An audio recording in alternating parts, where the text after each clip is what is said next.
किरण गुप्ता परिवार की बहू थी। वो अपने पति समीर और सास लीलावती के साथ रहा करती थी। उसकी शादी को लगभग 1.5 साल हो चुका था। जब से शादी हुई थी तब से लीलावती तो बस खुशखबरी का ही इंतजार कर रही थी और आखिर 1.5 साल बाद उसका ये इंतजार खत्म हुआ। माँ जी, एक खुशखबरी है। नहीं नहीं, तू कुछ मत बोल, मैं बताऊंगी। तू माँ बनने वाली है ना? जी माँ जी, पर आपको कैसे पता?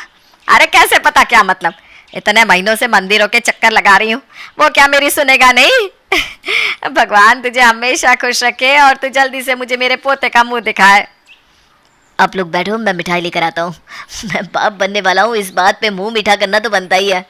अरे नहीं नहीं, इतनी जल्दी मिठाई लाने की जरूरत नहीं है, थोड़ा समय गुजरने दे, पता तो चलने दे लड़का होगा या लड़की। लड़का हो तो मिठाई लाना, लड़की होने से भला कौन सी खुशी आएगी जो मिठाई खिलाएगा सबको। अरे माँ, क्या आप भी पुराने ज़माने वाली बात करती हो? अभी भी बेटा हो या बेटी, उससे क्या फ़र्क पड़ता है? आखिर मैं तो बाप बन रहा हूँ ना, और तुम दादी, खुशी तो यही है। अरे ज़माना पुराना हो या नया, पहली औलाद लड़का ही होना चाहिए, यही शुभ होता है। और हाँ, मैं तो साफ कहती हूँ, पोता हुआ तो मैं उसकी दादी हूँ, और अगर पोती हुई तो मेरा उससे कोई रिश्ता नहीं होगा। अरे माँ, तुम भी क्या बात लेकर बैठ गई? जो भी होगा वो तो तुम्हें दादी ही कहेगा। और बेटा तू देख लियो, बहू को तो बेटा ही होगा, लिख के ले ले। समीर और किरण दोनों ही लीलावती की ये बातें सुनकर हैरान हो जाते हैं, पर उन्हें पता था कि लीलावती को समझाना मतलब भैंस के आगे बीन बजाना, इसलिए वो कुछ नहीं कहते। लगभग 6 महीने गुजर जाते हैं और किरण का पेट बड़ा हो जाता है, जिसे देखकर लीलावती समीर से कहती है, जा समीर, अब जाकर मिठाई लिया, असली खुशखबरी याद मिली है मुझे, अब मैं पूरे मोहल्ले को मिठाई खिलाऊंगी। क्यों, अब क्या हो गया? आज अचानक मिठाई कैसे याद आ गई आपको? अरे बहू को गर्भवती हुए 6 महीने हो चुके हैं, बहू का पेट देख कैसा गोल सा है। गोल पेट का मतलब होता है लड़काई होगा, और जब पेट अंडाकार होता है ना तो मतलब लड़की होगी। ये देखकर अब मेरे मन को शांति मिल गई है, इसीलिए तो कह रही हूँ जाकर मिठाई लिया, पूरे मोहल्ले में बंटवा दूंगी, क्योंकि मेरा पोता आने वाला है जो मुझे दादी दादी कहेगा। पूरा दिन मैं उसके साथ खेलूंगी। अब तू जा जल्दी से मीठा लेकर आ। माँ, क्या बोले चली जा रही हो? ऐसा कुछ नहीं होता। पेट के आकार से भला कैसे पता होगा कि पेट में लड़का हो या लड़की? तुम भी ना। अरे तू चुप कर, जैसा कह रही हो वैसा कर। यह औरतों का मामला है, इसमें अपनी मर्द वाली बुद्धि मत लगा। और अगर यकीन नहीं है तो कुछ दिन रुक जा, मेरे पोते को आने दे इस दुनिया में, तो अपनी आंखों से खुद देख लेना। पर माँ। राम राम राम राम। लीलावती समीर की कोई बात नहीं सुनती और माला जपने लगती है। समीर को भी मजबूरन मिठाई लेने जाना पड़ता है। मिठाई आने पर लीलावती बिना कुछ सोचे समझे मोहल्ले में मिठाई बांटने निकल पड़ती है। अरे ओ गौरी, ये लो मिठाई खाओ। तुम्हारी बहू को गर्भवती हुए तो कितने महीने हो गए? आप किस बात की मिठाई खिला रही हो? अरे ये मिठाई पोते की खुशी में। 6 महीने में बच्चा भी हो गया? ऐसे कैसे? बच्चा ठीक तो है? अरे तू ना अकल से पैदल है क्या बिल्कुल? है 6 महीने में कौन सा बच्चा होता है? मुझे तो बहू का पेट देखकर पता चल गया कि बेटा होगा। अच्छा चलिए मिठाई पकड़ और मुझे जाने दे, और लोगों को भी खिलानी है। हे भगवान, लीलावती का दिमाग ही चला गया है। तुम कब से ये सब बातें मानने लगी? मुझे पता था। तुझे ये सुनकर अच्छा थोड़ी ना लगेगा कि मेरे घर में पोता आने वाला है। तुम ये सब क्या बकवास किए जा रही हो? तुम्हारे घर में पोता हो या पोती, उसके लिए मैं तो खुशी रहूंगी ना। तुम्हें देखकर लगता नहीं रहा कि तुम खुश हो? अरे होगी भी कैसे, तुम्हें तो भगवान ने पोती दी है, पोती। लेकिन मेरे घर तो देखना पोता ही आएगा। ऐसा कुछ नहीं है, अगर मेरा पोता होता तो मैं उसको भी इतना ही प्यार देती जितना मैं अपनी पोती को देती हूँ। लीलावती मोहल्ले भर में मिठाई बांटती है और सब उसे पोते की बधाई भी देते हैं। मिठाई बांटकर वो घर आती है और समीर से कहती है, अरे एक बात बता बेटा, लल्ला को कौन से स्कूल में पढ़वाएगा? किसी अंग्रेजी स्कूल में भर्ती कराना। मैं चाहती हूँ कि मेरा पोता बड़ा डॉक्टर बने और मेरा नाम रोशन करे। माँ, लल्ला लल्ली कोई भी हो सकता है, आप ये सोचकर क्यों बैठ गई हो कि लड़का ही होगा? और जो भी होगा उसको मैं अच्छे स्कूल में पढ़ाई करवाऊंगा ताकि वो पूरे परिवार का नाम रोशन करे। बहुत समझाना इसे, मेरी बात तो इसकी समझ में नहीं आती। तू तो समझ कि बेटे के लिए ममता क्या होती है। पर माँ जी ये सही कह रहे हैं, ऐसे नहीं पता चलता, और बेटा हो या बेटी मेरा प्यार तो दोनों के लिए एक जैसा ही रहेगा। अरे तुम लोग तो बस यही करते रहते हो, ऐसा नहीं होता वैसा नहीं होता। मैंने दुनिया देखी है, तुम लोग बच्चे हो मेरे सामने, और अगर इतना ही शक है तो जाकर अस्पताल में चेक करवा लो, तब हो जाएगा दूध का दूध और पानी का पानी। भ्रूण की जांच कराना गैर कानूनी है माँ जी, और जो भी होगा वो हमें मंजूर है। हाँ तो फिर ना मुंह बंद रखो और फालतू का ज्ञान मत दो अपनी सास को। आए बड़े मुझे समझाने वाले। अच्छा माँ, मैं माफ़ कर दो, जहाँ कहोगी वहाँ एडमिशन करा देंगे तुम्हारे लल्ला का। बस अब तो खुश हो ना। लीलावती की इन हरकतों से किरण और समीर बहुत परेशान होते हैं। उनकी समझ में कुछ नहीं आ रहा था कि वो उसको कैसे समझाएं। तभी एक दिन वो देखते हैं कि लीलावती बैठी हुई स्वेटर बुन रही है। अरे वाह माँ जी, आप तो अभी से स्वेटर बुनने लगी। हाँ और क्या, कैसा लग रहा है ये नीला रंग? जचेगा ना मेरे पोते पर? इसे पहन कर तो बिल्कुल राजकुमार लगेगा मेरा पोता। पर माँ जी, ज़रूरी थोड़ी है कि। अरे चुप कर, जब देखो तब वही एक बात, जरूरी थोड़ी है, ये हो वो हो। अरे शुभ शुभ तो बोला करो तुम लोग। एक बात कितनी बार तुम लोगों को बताऊं मैं? माँ, हम शुभ ही बोलते हैं। आपको ही पता नहीं क्यों बेटी के नाम से चिढ़े। बोला जोरों का गुलाम बोला। जा जाकर अपनी बीवी के पल्लू से बन जा, जो वो बोलेगी तू भी तो वही बोलेगा। अरे माँ, आपसे तो कुछ कहना ही बेकार है। आपको किसी की सुननी पसंद नहीं, आप वही करोगी जो आपका मन है। क्या बातें चल रही है माँ बेटे में। अरे वाह लीलावती, तुमने तो अभी से स्वेटर बना लिया, आने वाले मेहमान के लिए ना। अरे चाची, माँ जी को समझाइए ना, जब से बस बेटा बेटा कर रही हैं। इन्हें समझाइए ना, बेटा बेटी दोनों बराबर होते हैं, कुछ भी हो सब सही होता है। हाय हाय, देखो तो आजकल की बहुओं को, सास के सामने सास की शिकायतें लगा रही है। बस यही देखना बाकी रह गया इस घर में कि अब बहू मेरी बुराई जाकर पड़ोसियों से करेगी। तुम्हारी बहू सही बोल रही है लीलावती, बच्चे ना भगवान के रूप होते हैं, उनमें भेदभाव करना सही नहीं है। हाँ तुम्हें तो सही लगेगा ही, तुम्हारी खुद जो पोती हो रखी है। मेरा पोता होगा तो सबसे ज्यादा जलन तो तुम्हें ही होगी, इसीलिए तो तुम मेरी बहू की तरफदारी कर रही हो। ऐसा कुछ नहीं है, मैं अपनी पोती से बहुत प्यार करती हूँ, और मुझे क्या लेना देना तुम्हारे यहाँ पोता हो या पोती, मैं तो दोनों को उतना ही प्यार दूंगी। हाँ वो तो तुम्हारी जलन बता रही है। लीलावती के कड़वे शब्द सुनकर गौरी वहां से चली जाती है। उसके जाने के बाद समीर कहता है, माँ, आप पोते के प्यार में इतनी अंधी हो गई हो कि आप किसी को क्या बोल रही हो ये आपको भी पता नहीं है। मैंने गौरी को जो बोला सही बोला, वो बड़ा घमंड करती है अपनी पोती पर। अब मैं दिखाऊंगी घमंड क्या होता है। एक बार मेरे पोते को इस दुनिया में तो आ जाने दो। लीलावती पोते के सपने देख रही थी, लेकिन भगवान की करनी कुछ ऐसी होती है। कुछ वक्त बाद किरण को लड़की हो जाती है, जिससे किरण और समीर तो बहुत खुश थे, लेकिन लीलावती गुस्से से आग बुबला हो गई थी कि उसकी पोती हो गई। हे भगवान, मैंने इन लोगों को कितना समझाया कि शुभ शुभ बोलो, शुभ शुभ बोलो, लेकिन इन्हें समझ में ही नहीं आया। हे प्रभु, मैंने ऐसे कौन से पाप किए थे जो मुझे पोती का मुंह दिखाया? मुझे मेरा पोता लौटा दो भगवान, बदले में जो चाहे वो ले लो। अरे माँ, बेटी तो नसीब वालों को मिलती है, आपको तो खुश होना चाहिए कि आपकी पोती हुई है। मैं तो बहुत खुश हूँ कि मैं एक बेटी का बाप बना हूँ, मेरे घर लक्ष्मी आई है। तू अपना मुंह बंद रख, मुझे इस कलमुही से बात करने दे। क्या रे, तूने कौन सा टोटका किया था कि मेरी मुराद पूरी नहीं हुई? मुझे पक्का पता है मेरा पोता ही आना था। तूने क्या किया मेरे पोते के साथ, बता। अरे माँ जी, ऐसा कुछ नहीं है, मैं भला ये सब क्यों करूँगी। अपनी पोती को गोद तो ले लीजिए, आपका गुस्सा यूं ठंडा हो जाएगा। जैसी तू मनहूस वैसी ही तेरी बेटी मनहूस। नहीं लूंगी मैं इसको गोदी वोदी, मैं घर जा रही हूँ। और हाँ, इस मनहूस को मेरी आंखों के सामने अब कभी मत लाना। जी माँ जी को समझाइए ना, क्या बोले जा रही है, ये हमारी बेटी को मनहूस बोल रही हैं। अभी उनको कोई नहीं समझा सकता, थोड़ा समय दो, शायद उनके समझ में आ जाए। चलो, तुम अपना मन छोटा मत करो, तुम तो खुश हो जाओ कि हमारे घर लक्ष्मी आई है। देखो तो बिल्कुल तुम्हारे जैसी है। 2 दिन बाद अस्पताल से छुट्टी कराकर जब वो लोग घर आते हैं तो गौरी भी मिठाई लेकर बधाई देने आती है। अरे मुबारक हो लीलावती, ये लो मिठाई खाओ, अब तो तुम भी दादी बन गई। लो लो खाओ मिठाई। लो आ गई जले पे नमक छिड़कने। हाँ गौरी, मेरी पोती हुई है, जो कहना है कह लो बस।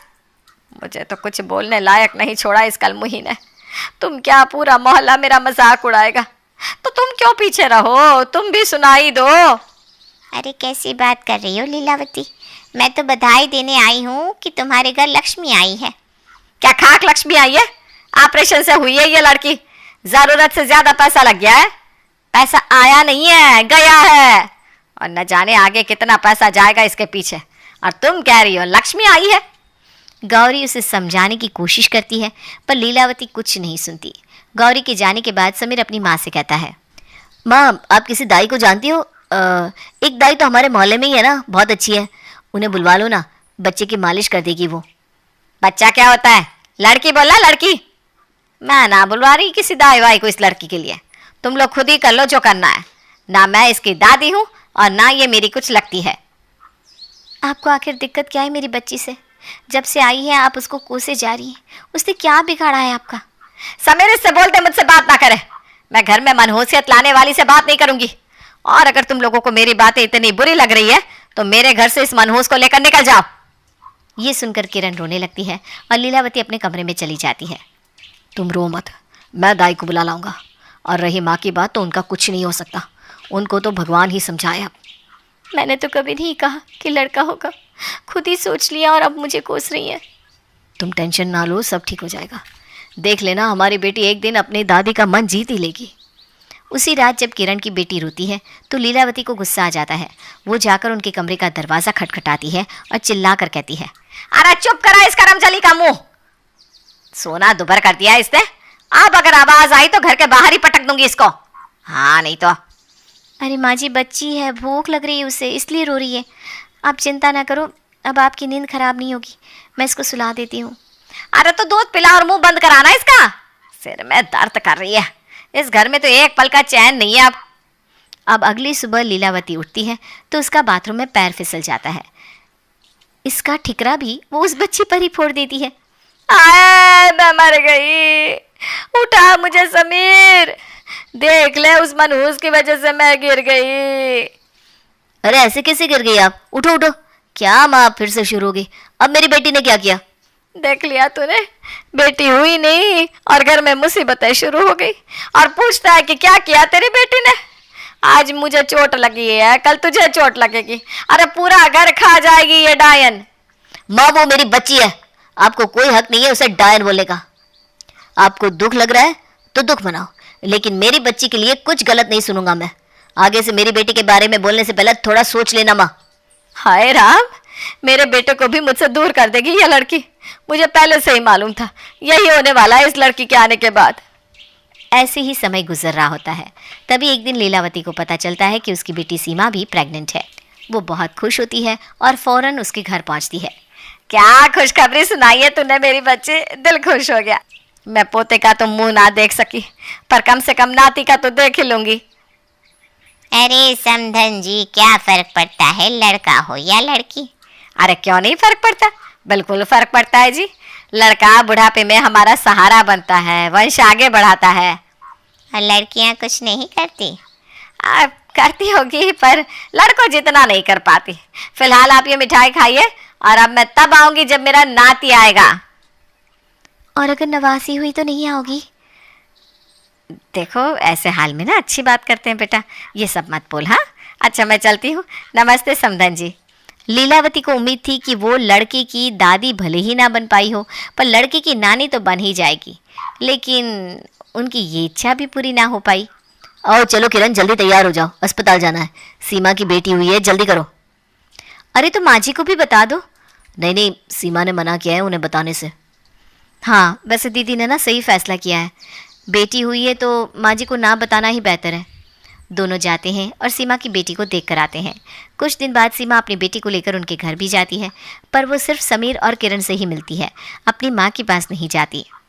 अरे बेटी तेरा बच्चा भी हो गया और तूने मुझे बताया भी नहीं, और अब जब घर आई है तब भी मुझसे नहीं मिल रही, बात क्या है बेटा? माँ मेरी ना बेटी हुई है। आपको तो बेटियों से नफरत है, भाभी की बेटी को तो आपने आज तक गोदी भी नहीं लिया। मुझे तो लगता है जब मैं पैदा हुई होंगी तब भी आपने मातम ही मनाया होगा, है ना? एक बात बताओ माँ, मैंने आपका ही दूध पिया है या डिब्बे का पीकर बड़ी हुई हूँ? ये क्या बोले जा रही है तू? बेशक मैंने ही दूध पिलाया है तुझे, मेरी बच्ची है तू, और तेरे आने पर मैं मातम क्यों मनाऊंगी भला? तो भाभी की बेटी होने पर इतना हंगामा क्यों? एक माँ होकर दूसरी माँ की भावनाएं नहीं समझ पाई आप। इसलिए बेहतर यही है कि आप मेरी बेटी भी ना देखो, वरना आपको और दुख होगा और फिर मुझे भी कोसोगी। मेरी सास तो बहुत खुश है, इसलिए मुझे आपकी ज़रूरत नहीं है। लीलावती को ये सब सुनकर अपनी गलती का एहसास हो जाता है और वो रोने लगती है। मुझे माफ़ कर दो बेटी, माफ़ी अपनी बहू से मांगो माँ। मुझे माफ कर दे बहू, मैंने बहुत गलत किया तेरे साथ और कुछ ज्यादा ही बोल दिया तुझे। मुझे आपसे कोई शिकायत नहीं है माँ जी। मैं तो बस चाहती हूँ कि आप बेटे और बेटी को बराबर समझे, क्योंकि ये भगवान की देन होते हैं। लीलावती उस दिन पहली बार अपनी पोती को गोद में लेती है और उससे प्यार करती है।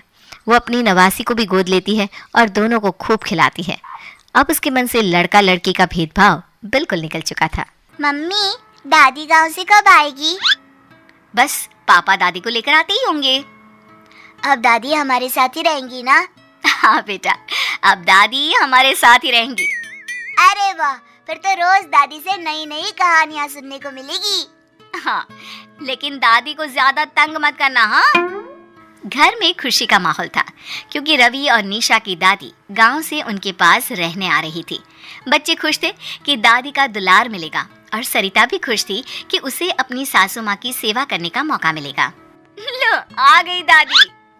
माँ, तुम बैठो, मैं तुम्हारा सामान कमरे में रख देता हूँ। दादी! पाई लागो माँ जी।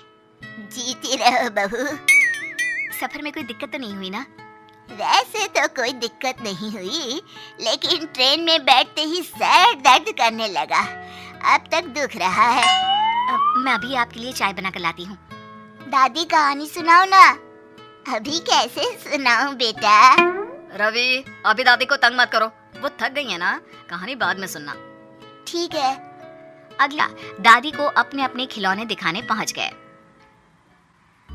देखो दादी, पापा ने मुझे नई डॉल्स दिलाई है। इनके कपड़े देखो कितने सुंदर है ना? नहीं दादी, पहले मेरी कार देखेंगी। देखो दादी, इसमें लाइट भी जलती है। दादी देखो ना, ये वीडियो गेम भी है मेरे पास। अरे तुम दोनों कितनी मस्ती करते हो। मेरा सर दर्द होने लगा। जाओ यहाँ से। बच्चों, दादी को परेशान मत करो, चलो जाओ यहाँ से। माँ जी, आपको आपका कमरा कैसा लगा? आप आने वाली थी तो इन्होंने नया कलर करवा दिया। क्यों करवा दिया? इस कमरे में तो मेरा सर चढ़ने लगा। जाओ, मुझे आराम करने दो। जी ठीक है माँ जी, मैं खाना बनते ही आपको बुला लेती हूँ। अपनी प्यारी, हमेशा लाड़ करने वाली दादी का ऐसा चिड़चिड़ा व्यवहार बच्चों और सरिता तीनों को अजीब लगा। अगले दिन सरिता की सहेलियां उससे मिलने आई। सरिता, जब से तेरी सासू माँ आई है, तू तो हमें भूल ही गई है। इसीलिए हमने सोचा कि हम ही मिलने आ जाते हैं तुझसे। अच्छा किया तुम लोग आ गई। अब तेरी सासू माँ से तो मिलवा। हाँ हाँ, अभी बुलाती हूँ माँ जी को। क्या हुआ बहू? माँ जी, इनसे मिलिए, मेरी सहेलियाँ गीता और बबीता खास आपसे मिलने आई हैं। कैसी हैं आप? कैसा लग रहा है आपको शहर आकर? तेज दर्द जैसा। वैसे तुम दोनों हमेशा इतनी भड़कीली साड़ियाँ पहनती हो क्या? क्यों, अच्छी नहीं लगी क्या आपको? अरे सर्कस के तंबू जैसी है। ऐसे चटकीले रंग पहनते हैं क्या? ये तो आजकल का फैशन है माँ जी। माँ जी आप बैठिए, मैं आप तीनों के लिए चाय नाश्ता लेकर आती हूँ। जल्दी से लेकर आ बहू, ताकि ये खाए पिए और जाए यहाँ से। रहने दे सरिता, पेट भर गया। अरे तुम इतनी जल्दी क्यों जा रही हो? क्यों, और बेइज्जती करवानी बाकी है क्या? दोनों सहेलियां चली जाती हैं। क्या माँ जी, आपने ऐसा क्यों कहा? बुरा लगा उन्हें? बुरी तो वो लग रही थी। उनकी चेचे सुनकर सर दर्द होने लगा मेरा। मैं तो अपने गांव में ही अच्छी थी। ऐसा क्यों कह रही हैं आप माँ जी? तो क्या गलत कहा है? कभी बच्चे तो कभी तुम्हारी सहेलियां। अरे दो घड़ी शांति मिलती नहीं। जब से आई हूँ सर फटा जा रहा है। दादी का चिड़चिड़ापन तो बढ़ता ही जा रहा था। सब हैरान थे, इतनी मिलनसार दादी अचानक इतनी चिड़चिड़ी कैसे हो गई? दादी, दादी, आ गए तुम लोग स्कूल से? हाँ, आज स्कूल में ना पेंटिंग कंपटीशन था, मैं फर्स्ट आई। अरे वाह, दादी को अपनी पेंटिंग दिखाओ। देखो दादी, मैंने हमारी फैमिली की पेंटिंग बनाई। पापा, मम्मी, मैं, रवि और ये आप। ठीक है ठीक है। देखो तो सही दादी। दिशा इतने प्यार से दिखा रही है माँ, देखो ना। अरे हटाओ ये बकवास तस्वीर, ये तो देखने लायक भी नहीं है। मैं जा रही हूँ अपने कमरे में। अपनी माँ का ऐसा रूप देखकर मनोज भी चौंक गया। दादी ऐसा क्यों करती है? मेरी पेंटिंग फाड़ दी। अरे रोते नहीं बेटा, जाओ अपने कमरे में जाकर चेंज कर लो, जाओ। ये माँ को क्या हो गया है? देखिए, मैं आपसे माँ जी की बुराई नहीं करना चाहती थी, लेकिन जब से वो गांव से आई हैं, हर वक्त चिड़चिड़ी रहती हैं, बच्चों को धुतकार देती हैं, मेरी सहेलियों को भी भला बुरा कहकर भगा दिया। लेकिन माँ का स्वभाव तो ऐसा नहीं है, उन्हें तो बच्चों से भी बहुत प्यार है। यहाँ आने के लिए राजी ही इसलिए हुई थी कि अपने पोते पोती के साथ खेलेंगी। वही तो, आप उनसे बात करके वजह जानने की कोशिश तो करिए। ठीक है। मनोज अपनी माँ के ऐसे स्वभाव का कारण जानने उनके कमरे में चला गया। माँ, क्या कर रही हो? वही जो यहाँ कभी नहीं मिलता, आराम करने की कोशिश। तुम्हें क्या हो गया है माँ? तुम इतनी चिड़चिड़ी क्यों हो गई हो? बच्चे तुम्हारे साथ खेलना चाहते हैं तो उन्हें डांट कर भगा देती हो। सरिता तुम्हारी इतनी सेवा करती है, लेकिन फिर भी तुम उसे भला बुरा कहते रहते हो। आखिर हमसे ऐसी क्या गलती हो रही है माँ? अच्छा, तो अपनी बीवी बच्चों की वकालत करने आया है? तुम गलत समझ रही हो माँ। हाँ, मेरी सोच ही गलत है। तो एक काम करती हूँ, मैं वापस गांव चली जाती हूँ।